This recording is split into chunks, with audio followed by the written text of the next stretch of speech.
Good morning, you two. How are you doing today? Good morning, Excellent. Al. Excellent. I got to tell you, it's about time that music starts sharing the behind the music scene here. Because, I mean, even in my own experience in that studio, nobody knows who my drummer was. It was Jim. Tama was my guitarist. And this right here really opens up the door to start looking behind the scenes. That's great. Thank you. To be a part of that, I mean, you share a very scary line here. The goal was not to get fired. Oh, my God. That really rang inside my soul. That's Russ Kunkel's quote. Yeah, absolutely. I think it's all of our, feeling about any of us and any of our jobs. It doesn't matter what job you do. It's always the fear of like, oh God, they're what do you call it? The syndrome.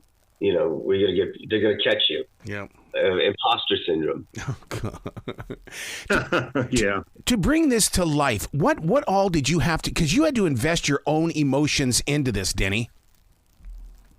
I just grew up with being around musicians with my father. I didn't watch my father go to work and all that, but I knew how musicians. I know what their pains and their loves and their emotions are. I saw some of the greatest musicians not work later in life. And, but I also saw careers extended, and I just think that's part of life. And I love that story of, that's why, telling these stories of these musicians, it's a music doc, but it's really more than that. I hope I hope people think that, it's about family. It's about careers. It's about, being relevant in your life. Leland, studio musicians have always been around, but yet even though I was in radio, I didn't understand what a studio musician was until I read the story about Toto. They were studio musicians that stepped out. I'm going, what? There's got to be more. Yeah. Yeah. I mean, one of the things that's fabulous about LA, this documentary covers us, but there's such a wealth of incredible musicians in Los Angeles that have really contributed so much to the contemporary world of music. And those guys, I mean, I've known all of those guys. The first time I worked with Steve Lukather, he was 19 years old in the studio, and Jeff Porcaro and Mike Porcaro and Steve and Paich and all those guys. They were all around music, and people finally recognized them from seeing them individually playing with different people and put them together. But we were kind of a similar situation, except we preceded them by about 10 years for the most part.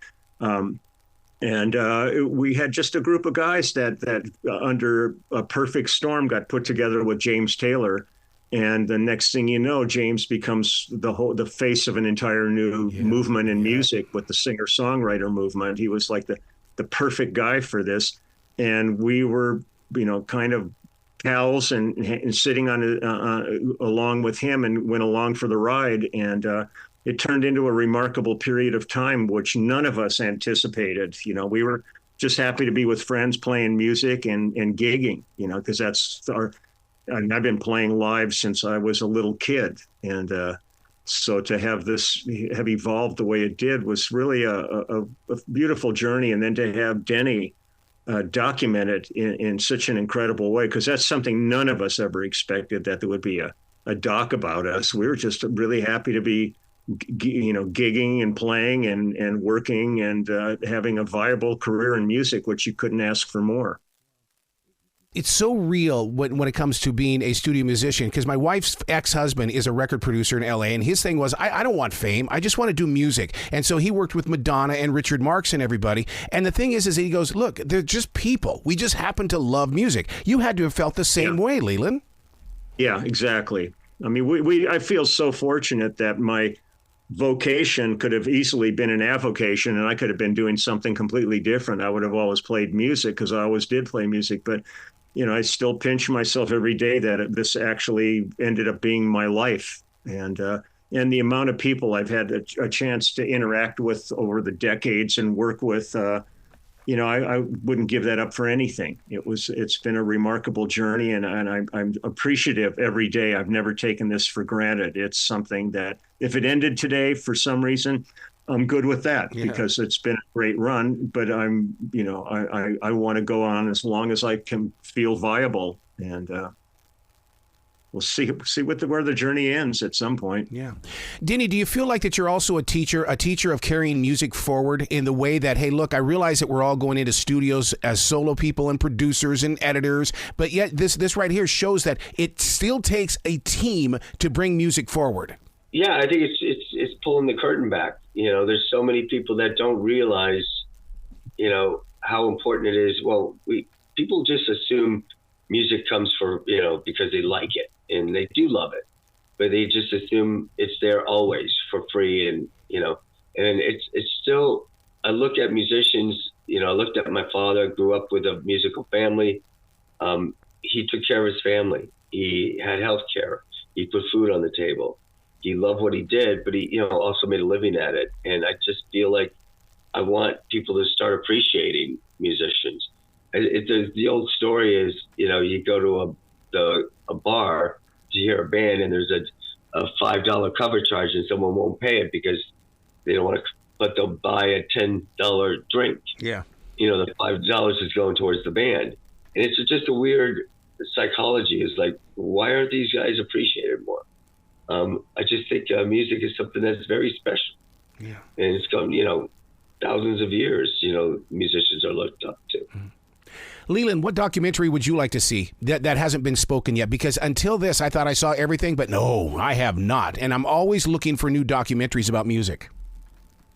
Oh God, that's tough. I'm thrilled right now. Denny is started another one with one of my favorite disc jockeys ever. And he was a big part of my life back in the 60s, and that's Wolfman Jack. Oh my God. And Denny's doing a doc on him right now. And I saw a little sizzle reel about it. And I can't tell you how excited I am to see this thing done, because he was such a fabulous DJ and was a huge part of my high school upbringing. I always think about the Wolfman, and yep. Yes, so I'm excited about that one.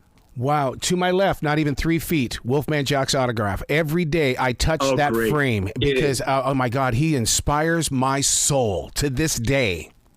It's really cool. Wow. That's amazing. Well, Danny, I expect to talk to you when that documentary comes out because Wolfman he lived here in North Carolina. We got some stories. Yeah. Oh, yeah. I mean, that's where it went down to. I mean, that was where he ended his career. And, his career obviously ended because he passed away. But he went to North Carolina to settle down and make it real, with his family. And it's funny. It comes back to family again. Same like the last two films. It's about family. Yep. And this guy was a very big family man. As much as he was a big personality, he really loved his family. Absolutely. I love that you're in North Carolina, because I did 2 albums with Andy Griffith. Did you really? And I still pinch myself about that. And I used to get these messages on my answering machine going, "Hey, Lee, it's Andy here in North Carolina, just checking in, see how you're doing," and stuff. We became really dear friends after we were in the studio together. And he actually won a Grammy for contemporary gospel for the first album that we did. Wow. Well, the two of you, please come back to this show anytime in the future. The door is always going to be open for you. Thank you. I'd Hey, love Carol. to. Be brilliant today, okay? See you later. Okay.